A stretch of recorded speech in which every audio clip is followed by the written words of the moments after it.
अश्वत्थामा जैसे जा रहा था उसके मन में ये बात चल रहा है, आज मेरा इतना अपमान किया, इस कुल को ही मैं विनाश कर दूंगा, किसी को भी मैं जीवित नहीं रहने दूंगा। तो उसको याद आया सब तो मर गए, अब बचा कौन। फिर याद करता है महाभारत के युद्ध में अभिमन्यु का मृत्यु हुआ था और उस समय पता चला था कि उनकी पत्नी उत्तरा के गर्भ में एक बालक पल रहा है, उस बालक को भी अभी मारना पड़ेगा। तो अश्वत्थामा ने ब्रह्मास्त्र प्रहार किया, जैसे ब्रह्मास्त्र प्रहार किया उत्तरा को लग जाता है, उत्तरा अत्यंत व्याकुल होने लगी। इधर भगवान द्वारिका जाने के लिए रथ पर बैठे हैं, देवी उत्तरा दौड़ के आई, सीधा भगवान के चरण को पकड़ा और हाथ जोड़ करके प्रार्थना करती, प्रभु मैं जानती हूं आप ही बचाने वाले हैं। जैसे मैं कष्ट में आई मैंने किसी की ओर नहीं देखा, क्योंकि मैं जानती हूं दुनिया में कोई भी ऐसा नहीं जो हमारे लिए आगे बढ़े। मैं जानती हूं केवल आप हो, दुखी के सहारा केवल आप हो, आप बचाइए। पाहि पाहि महायोगिन देव देव जगतपते नान्यं त्वदभयं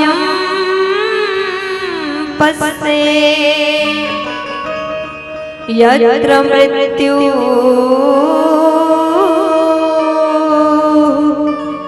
परास्परम्। देवी उत्तरा कहती है पाहि माम रक्ष माम, प्रभु आप ही बचाने वाले हैं। भगवान ने जरा सा भी देर नहीं लगाया, तुरंत उत्तरा के गर्भ में प्रवेश करते छोटा सा रूप बना करके और गर्भ में पल रहा बालक का रक्षा किया।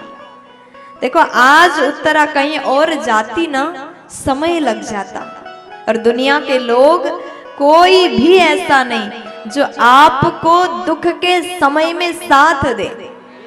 उत्तरा कहती प्रभु मुझे सब पता है, क्योंकि मैंने अपने आंखों से देखा द्रौपदी को जब कष्ट आया, द्रौपदी को जब दुशासन खींच के ले गया, साड़ी खींच रहा था, उस समय द्रौपदी ने सभी की ओर देखा, उनके मन में भरोसा था, आस था, हमारे पति विराजमान हैं, वो बचाएंगे।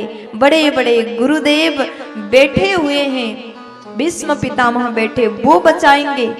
द्रोणाचार्य कृपाचार्य आदि विराजमान, वो तो मेरे लिए बोलेंगे।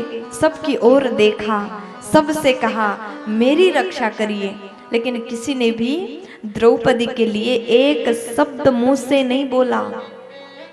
और अंतिम में जाकर के भगवान को पुकारा, हे कृष्ण द्वारिकावासी, हे द्वारिकावासी, हे द्वारिकाधीश, आपको दिखाई नहीं दे रहा है?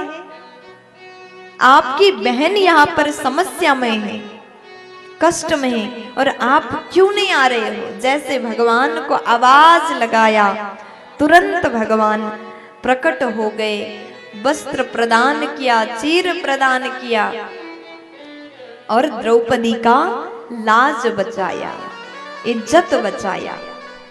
इसलिए प्रभु मैं जानती हूं अगर मैं कितने कष्ट में दुनिया को देखूं, कोई तो रक्षा करेंगे, दुनिया से मैं उम्मीद रखूं तो कोई भी नहीं होगा जो मुझे दुख के घड़ी में साथ दे।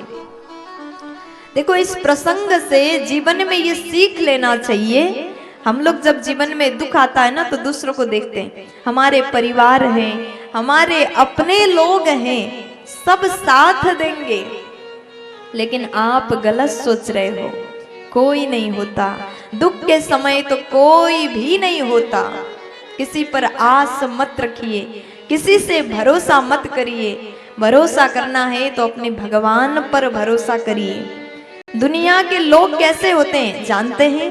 दुनिया के रिश्ते कैसे हैं आपने अपने जीवन में अनुभव किया होगा।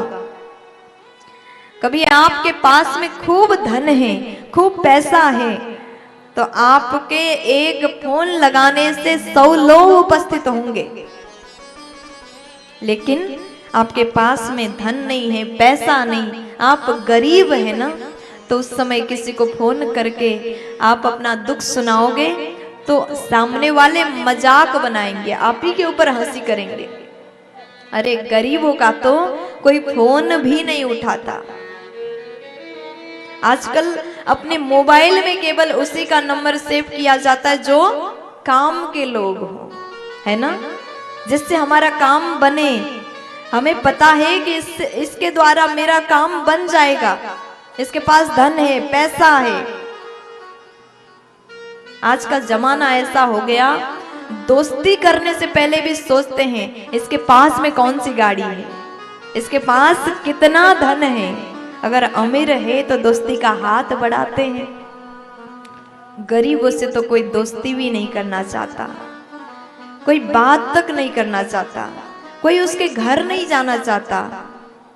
इसलिए दुनिया से इतना ज्यादा आस मत रखिए, आस रखोगे तो वो दुखदाई होगा। उम्मीद करोगे तो एक दिन टूटेगा, भरोसा तोड़ देंगे। इसलिए केवल भगवान पर विश्वास करिए, दुख के घड़ी में हो चाहे सुख के पल में हो, हे प्रभु आप ही हमारे हैं,